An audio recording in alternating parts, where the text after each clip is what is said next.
Necessites un advocat i no saps on trobar-lo? Atlegem Abogados és un despatx situat a Esplugues de Llobregat, especialitzat en dret laboral, dret de família, dret de consum i assessorament fiscal i legal d'empreses. La satisfacció del client és la nostra raó de ser.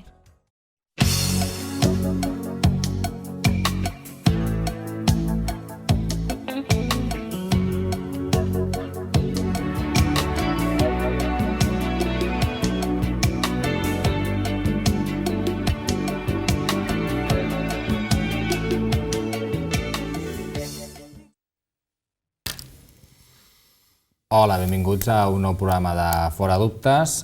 Avui tenim amb nosaltres el Javier Martínez. Hola, Javier, ¿qué tal?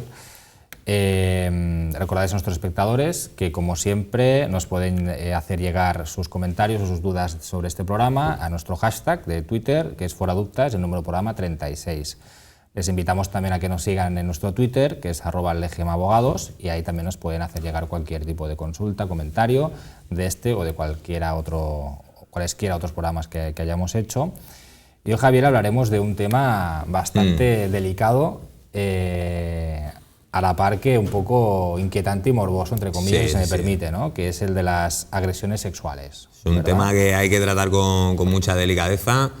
Y bueno, pues básicamente lo que vamos a decir, el delito de agresión sexual, pues que está tipificado en el Código Penal, en los artículos 178, 179 y 180. El 178 es el tipo básico, dijéramos, el tipo normal de agresión sexual. Y luego está el artículo 179, que es el que se conoce pues normalmente como el delito de violación, ¿no? El 180 no lo vamos a tratar aquí porque es un artículo ya pues, que lo que señala son una serie de agravantes, y entonces pues tampoco para complicar y no hacerlo y hacerlo un poquito más o menos, pues no lo vamos a tratar aquí. Porque el tipo básico, hablas de delito de agresión sexual, el tipo básico, el del 178, es el 178, porque el de 179, las violaciones, todos sabemos lo que son, ¿no? Sí. Pero ¿qué es?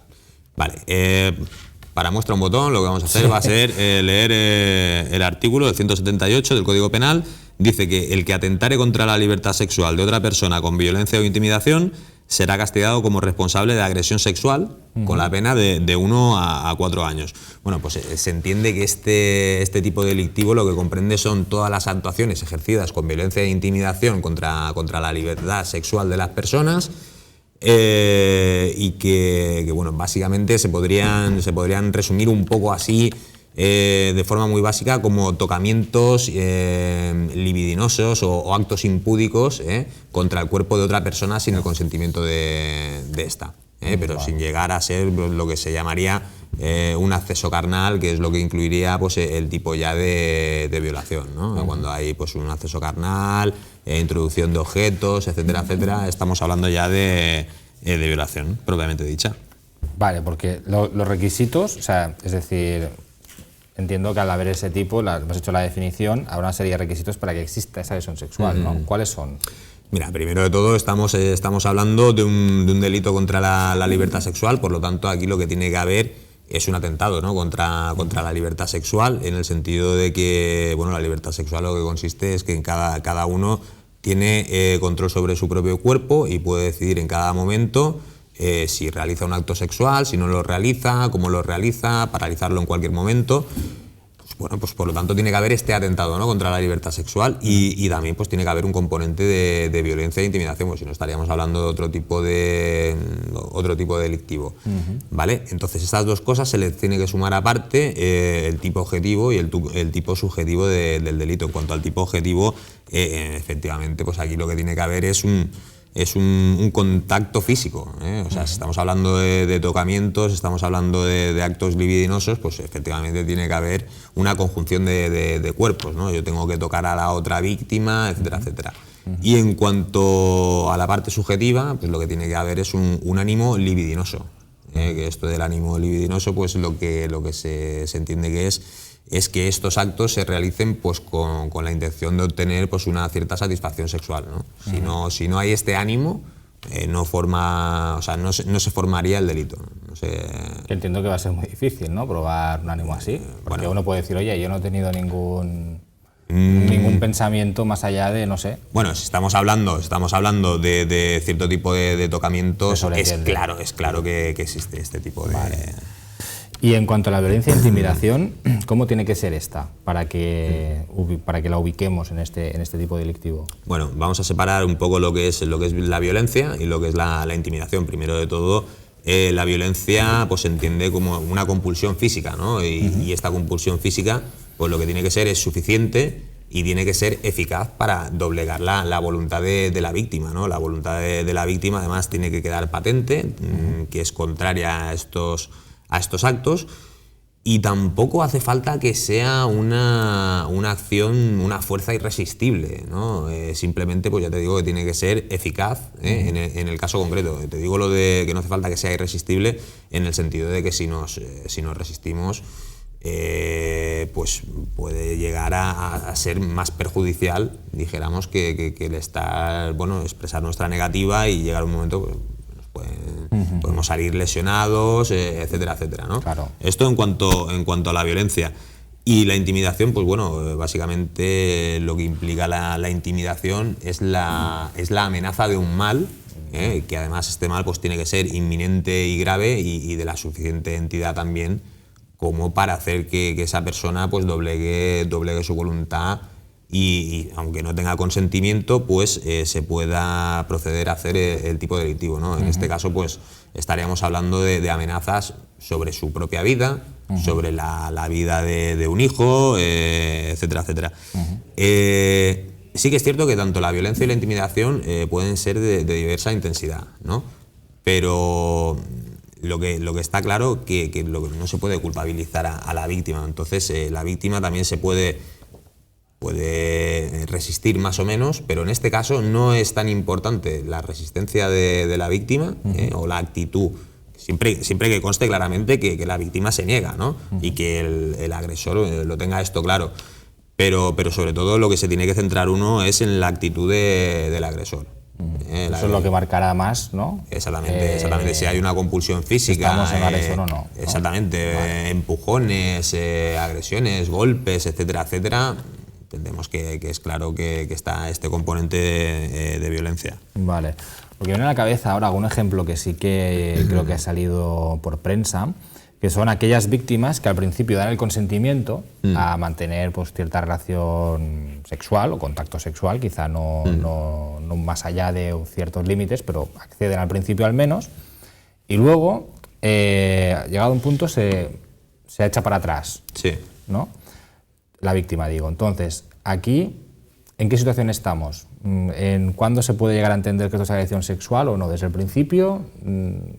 ¿Cómo va? Bueno, a ver, primero de todo lo que tenemos que tener en cuenta, todos los delitos tienen un bien jurídico protegido, ¿no? En este caso el bien jurídico protegido es la libertad sexual de las personas, como ya te he explicado antes, en el sentido de poder autodeterminarse, qué es lo que hacer con el propio cuerpo, y bueno, pues que no se le pueda obligar a una persona a participar en una serie de actos sexuales que ella no está de acuerdo. Por lo tanto, aunque una persona haya dado un consentimiento inicial, ese consentimiento puede cambiar, y en el momento en que la persona dice no, hasta aquí, basta, pues evidentemente se le tiene que respetar. Pero esto es así no solamente pues, con una persona que hemos tenido un contacto esporádico, ¿no? Sino, por ejemplo, en casos un poquito más complejos, como pueden ser pues, relaciones de larga duración, etcétera, etcétera, pues también lo mismo. O sea, que tú te hayas acostado con una persona X veces durante una relación no quiere decir que ese día esa persona también tenga ganas, y por lo tanto pues, se le tiene que respetar esa libre autodeterminación, ese disponer de su propio cuerpo, ¿no? Es por lo tanto, incluso dentro del matrimonio pues también puede haber violaciones en este sentido, ¿no? Porque no se respeta la decisión de la víctima. Por lo tanto, en el momento que la víctima dice que no, es en cualquier momento, y ese no es válido, y entonces a partir de ahí pues estamos cometiendo ya, si no respetamos dijéramos la voluntad de la víctima, estamos cometiendo pues, el delito de agresión sexual. Vale, porque para entonces, claro, es que otra cosa me viene en la cabeza, porque puede ser, ese no tiene que ser siempre, durante todo el proceso, durante todo ese comportamiento del agresor, o no. Es decir, igual dando un poco la vuelta a la pregunta anterior, ¿no?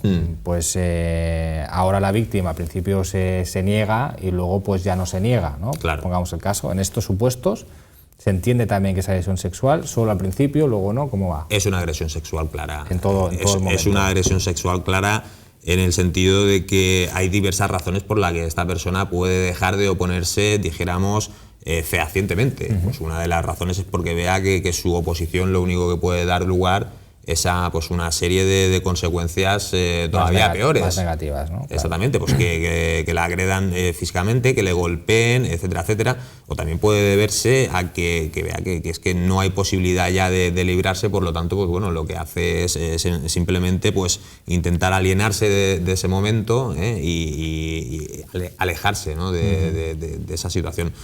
Por lo tanto, pues bueno, yo creo que en cualquier momento... Lo sería también, ¿no? Exactamente, sí, Vale. sí.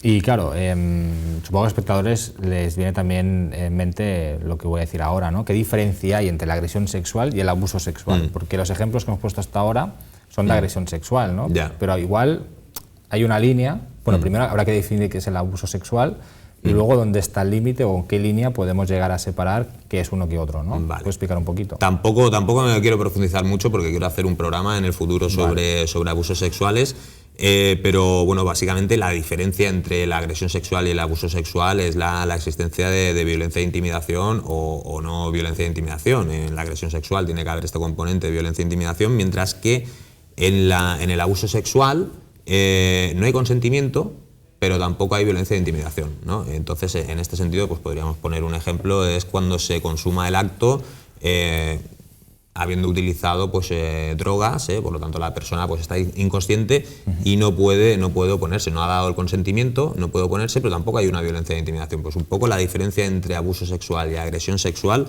es este componente. Vale. ¿Y se necesita denuncia de la víctima para que se persiga este delito o el Ministerio Fiscal, ahora hablamos de la agresión sexual, o el Ministerio Fiscal de oficio puede actuar? ¿Es preceptiva esa denuncia previa? Es preceptiva, es preceptiva. Este es uno de los delitos que se llaman delitos semipúblicos. Entonces, bueno, pues uno de los requisitos de procedibilidad para que pueda comenzar el procedimiento es que sea la propia víctima la que ponga la denuncia e inicie el procedimiento. O sea, el Ministerio Fiscal o cualquier agente de seguridad del Estado no puede iniciar el procedimiento si la víctima se niega. Vale, vale. Entiendo que también viene un poco ligado a probar la no voluntariedad de la víctima, ¿no? Supongo, o no. No es que venga ligado a probar la no voluntariedad de la víctima, simplemente, ya te digo, o sea, puede ser que la víctima no haya tenido la voluntad, puede ser que efectivamente haya habido una agresión sexual, una violación, etcétera, etcétera. Pero no lo quiere denunciar. Pero no lo quiere denunciar vale. por X motivos, por motivos de represalias, por lo que sea. Si no existe esta denuncia previa, no se puede iniciar el procedimiento. Vale, perfecto. Entonces hemos hablado de la agresión sexual, que es el programa de hoy, un poco la diferencia con el abuso sexual, pero ¿y la violación? Porque, ¿qué es? O sea, propiamente dicha, ¿hay una diferencia con los otros dos? A ver, la violación es el peor de los delitos que se puede cometer contra la libertad sexual de las personas. Y bueno, el artículo 179 dice que es que cuando la agresión sexual consista en acceso carnal por vía vaginal, anal o bucal o introducción de miembros corporales por alguna de las dos primeras vías, el responsable será castigado con la pena de 6 a 12 años, ¿no? Por lo tanto, aquí ya lo que estamos hablando es de que hay un acceso carnal, hay una introducción de objetos y, bueno, evidentemente, pues lo que tiene que haber también es la violencia de intimidación, que es lo característico de este tipo de delitos. Y estamos viendo ya que hay una pena muy considerable de 6 a 12 años. O sea, aquí el tipo penológico realmente es bastante elevado, también un poquito en consonancia con la gravedad del delito, está claro. Vale. Muchas veces nos encontramos, ¿no?, que este tipo de delitos se realiza en situaciones en que no hay testigos, ¿no? Dado que se suelen realizar cuando solo están el agresor y la víctima. En estos casos, ¿qué pruebas se pueden utilizar para condenar al agresor? Vale, sí que es verdad que este tipo de delitos, pues normalmente lo que se realizan es en momentos puede ser de intimidad, que no hay testigos, por lo tanto los tipos de prueba que nosotros podremos utilizar están bastante limitados, ¿no? Uno de ellos pues podría ser el médico forense que dijera pues, bueno, sobre la realidad o la posibilidad de realidad de esta agresión sexual. Pero básicamente, normalmente lo que hay es simplemente la declaración de una de las personas contra la otra, ¿no? Y entonces, pues claro, ¿qué es lo que pasa? Si es mi palabra contra la tuya y mi palabra no tiene mayor valor que la tuya, al fin y al cabo pues habría muchísimas violaciones y muchísimas agresiones sexuales que quedarían sin castigar, ¿no? En este sentido, pues la jurisprudencia lo que ha hecho es una construcción jurisprudencial para dotar de mayor valor a esta declaración de la víctima, siempre que esta declaración pues, tenga una serie de requisitos y respete esta serie de requisitos, ¿no? Sí, ¿no? Porque puede ser un poco injusto, ¿no? Tan solo que me digan, oye, tú has hecho esto y quizá no es verdad, me van a condenar por algo que quizá no he hecho. Puede ser un poco injusto, pero también sería un poco injusto en su contrario, en el sentido de que, bueno, yo no tengo ninguna otra prueba más que mi propia declaración, claro. Y por lo tanto, pues si esta declaración no es suficiente para enervar la presunción de inocencia del agresor, dijéramos, pues entonces aquí tenemos un problema, ¿no? Entonces, pues es lo que te digo, se ha hecho esta construcción jurisprudencial y siempre que esta declaración... De la agresión sexual, perdona, estamos hablando de la... Sí, es en el tema de la agresión sexual. Luego también esta construcción jurisprudencial es un poco extrapolable a otro tipo de delitos, ¿no? Pero en un principio básicamente está realizada para este tipo. Y bueno, pues lo que se le dota, ya te digo, es de una mayor fuerza capaz de enervar la presunción de inocencia a esta declaración de la víctima. ¿Vale? ¿Y cuáles son estos requisitos? Mira, los requisitos son ausencia de incredibilidad subjetiva, verosimilitud y persistencia en la incriminación. Siempre que se den estos tres requisitos y el tribunal los pueda apreciar, puede haber aquí una condena tranquilamente del agresor, aunque no haya otras pruebas. O sea, sin más prueba que la declaración de la víctima. Exactamente. ¿no? O sea, ausencia de incredibilidad subjetiva, verosimilitud y persistencia en la incriminación. Exactamente. ¿no? ¿Y qué quiere decir con estas cosas? Bueno, ausencia de incredibilidad subjetiva, lo que viene básicamente es hablar un poquito de la relación que tiene la víctima con el agresor. Bueno, en este sentido, pues si hay una situación previa en que el agresor y la víctima no se llevan bien, puede llegar a pensarse que esta declaración, pues bueno, es simplemente porque tengo un motivo espurio, porque quiero perjudicar a esta persona, ¿no? Entonces, en este sentido, por ejemplo, si una persona pone una denuncia de violación sobre otra persona a la que no conoce, tiene mucha más credibilidad, porque no tiene por qué querer perjudicar a una persona que no conoce de nada, ¿no? Que en el caso de que sí que lo conozca y que se acredite que ahí está esta mala relación, ¿no? Si se acredita que hay esta mala relación, entonces pues ya no se cumple uno de los requisitos que estamos hablando y por lo tanto pues no habría esta condena. Y en cuanto a la verosimilitud... La verosimilitud lo que tiene que ver es que aunque existan otros datos, dijéramos, periféricos, que doten de una credibilidad a la declaración de la víctima. Por ejemplo, en un caso de violación, pues sí, yo digo que me han violado, pero que haya más datos, no simplemente mi declaración, sino no te estoy hablando de pruebas igual, pero sí de indicios de lo que estoy diciendo es verdad. Por ejemplo, ha habido una violación y yo estoy acusando a este señor y hay una serie de personas que me han visto que efectivamente yo a última hora de la noche pues salí del bar con esta persona, ¿vale? También pues que haya un informe médico forense pues que atestigue pues que han habido relaciones sexuales, que estas relaciones sexuales no han sido consentidas, etcétera, etcétera, ¿vale? Vale. Y bueno, pues también pueden ser otro tipo de indicios, pues que se encuentre a la mujer en shock o que la mujer pues tenga lesiones, etcétera, etcétera. Todo esto lo que nos lleva es a dar más verosimilitud, más credibilidad a la declaración de la víctima. Perfecto, porque en estos casos, o sea, la condena ya está clara, ¿no? La condena lo has hablado, la pena, cuáles serían, etcétera. Pero si existen daños a la víctima, ¿esta puede reclamar daños y perjuicios adicionales o cómo funciona? Y hablo también, ya que entrarás daños en general, Y también en cuanto a los psicológicos, ¿no? Porque entiendo que es una situación en la que psicológicamente puede haber un daño serio. Efectivamente. ¿Verdad? Entonces, ¿hay daños morales también en este sentido? Sí. O sea, normalmente cuando hay una agresión sexual está claro que hay un daño psicológico, hay un daño moral, y este daño moral tiene que ser indemnizado. Lo que pasa que el problema es cómo se cuantifica este daño, ¿no? Por lo tanto, los jueces siempre tienen aquí una pequeña problemática, ¿no? Es decir, bueno, a una persona la habrá afectado de una manera, a otra persona la habrá afectado de otra, pero al fin y al cabo, o sea, se entiende, no se tiene que probar este daño moral, ¿eh? Se entiende que una vez que se ha probado que se ha cometido este delito, inmediatamente se entiende que ha habido un daño moral. Va aparejado, ¿no? Exactamente, nada más que por la comisión del mismo, pues ya se entiende que existe este daño. Es lo que se llama, en este caso, la indemnización, el pretium doloris, ¿no? El precio del dolor, ¿no? Entonces, como ya te digo, es muy difícil de cuantificar, pero sí que se podría, normalmente lo que se hace es cuantificar en base a la petición del propio abogado que ejerce la acusación, ¿no? En el suscrito de acusación, pues pondrá una cuantía, y en base a esta cuantía y a casos similares de jurisprudencia, pues el juez será el que dicte pues la indemnización correspondiente. Vale, o sea que entiendo que el baremo serán decisiones anteriores en casos similares, ¿no? Exactamente. Más o menos. Sí. Vale.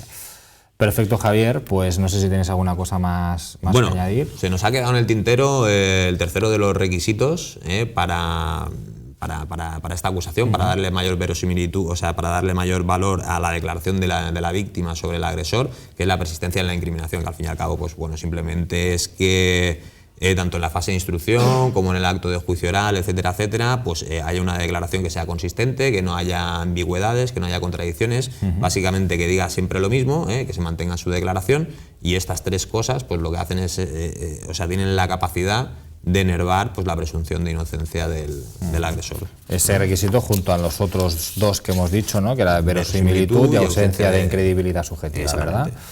Muy bien, Javier, pues se nos está acabando el tiempo. Hasta aquí el programa de hoy. Recordarles a los espectadores que nos pueden llegar a hacer sus comentarios o dudas en nuestro hashtag de Twitter, foraduptas36, que es el número de programa, y también seguirnos y dejarlos en nuestra cuenta de Twitter, que es @legemabogados. Finalizamos el programa de hoy y hasta la próxima.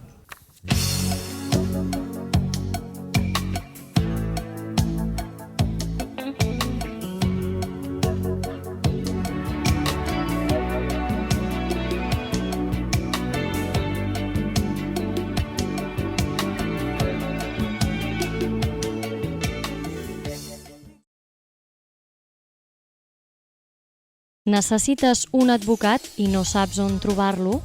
Legem Abogados és un despatx situat a Esplugues de Llobregat, especialitzat en dret laboral, dret de família, dret de consum i assessorament fiscal i legal d'empreses. La satisfacció del client és la nostra raó de ser.